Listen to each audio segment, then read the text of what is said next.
We have been doing handmade holidays around here for many years now, and it really is the highlight of our year. We're not much into buying gifts for family and friends. We love making something that's from the heart and teaching a skill. Today we're going to make gingerbread biscotti. Now generally biscotti sounds like a fancy cookie that you have with your coffee, and it can be, but gingerbread biscottis become one of our favorite treats around here in the winter and the fall time. Now, what I think makes it so yummy is the molasses in it, of course, and the ginger, and all the spices of the holidays. In our container we have here in our mixer, we already have our butter and our sugar, and then we have our flour and all the different spices mixed together. So come join us over at the mixer and we'll get started. Cream together a stick of butter and half a cup of packed brown sugar. Next, we're gonna add 2 eggs.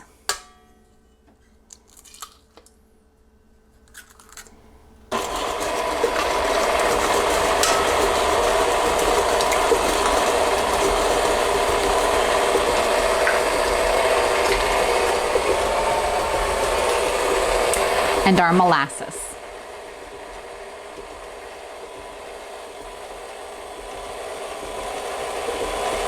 Now we're going to add in our flour mixture.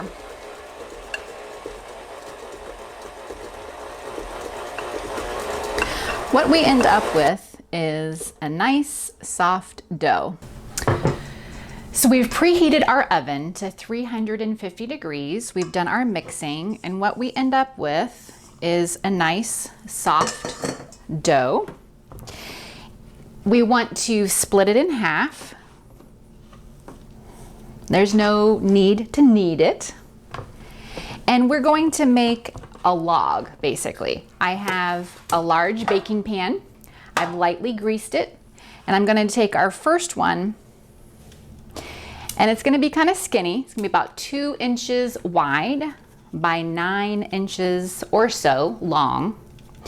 So just work it with your fingers. This is a fun project for kids because they get to play in gooey dough, which is kind of like Play-Doh, and then they get to eat it. So we have our first log done, and we're going to do our second one.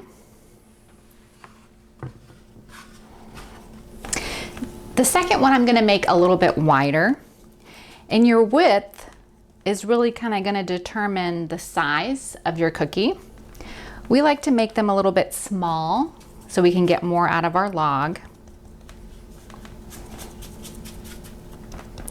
And when you cut biscotti, you cut it kind of on a diagonal to get that nice shape. Now it's ready to go in for our first round of baking. Now that our loaves have cooled on the cooling rack for about 10 minutes, we're going to slice it on the diagonal, just about a ½ inch thick.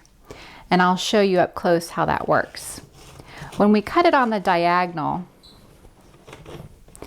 it gives it a nice shape, and we're gonna lay them right back on our cookie sheet.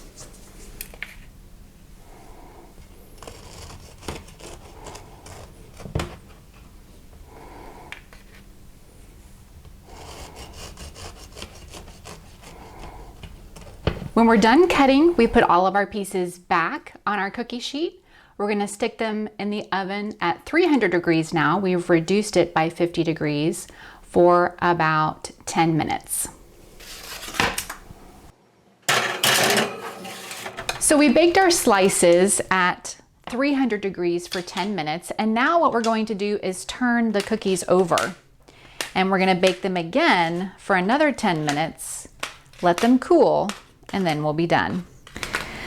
Our biscotti's finally done. We've done our second baking when we flip them over and bake them for 10 more minutes. They cooled on the cooling rack for 20 minutes, and that makes them crispy. So they're a nice crisp cookie now. Another thing you could do to make them more decadent would be to dip the ends in a melted chocolate or white chocolate, and that would be a nice addition as well. We like to leave them nice and plain. The boys love to eat them in the morning time. They like dipping it in hot chocolate or milk. So I'll definitely keep some on the counter in a jar. Sometimes I quite have to hide them because they might eat them in a day. But we like to do it on cool mornings, take it outside and drink it with coffee or hot chocolate or dip it in milk. As gifts, we'll show you in another episode what we do with tin cans. This is just a tin can wrapped in paper, and we wrap up our biscotti. These are nice little bags just from a craft store because they have ties on them, so you can give a little bit or a lot, however much you want to give. I also have a galvanized planter. It's already got a hole in it. It's a nice little gift. You could put some seeds in here if you wanted to, and then put your biscotti right on top, or maybe a bag of hot cocoa or something like that, and dress it up a little bit with a bow. Would make a wonderful homemade gift.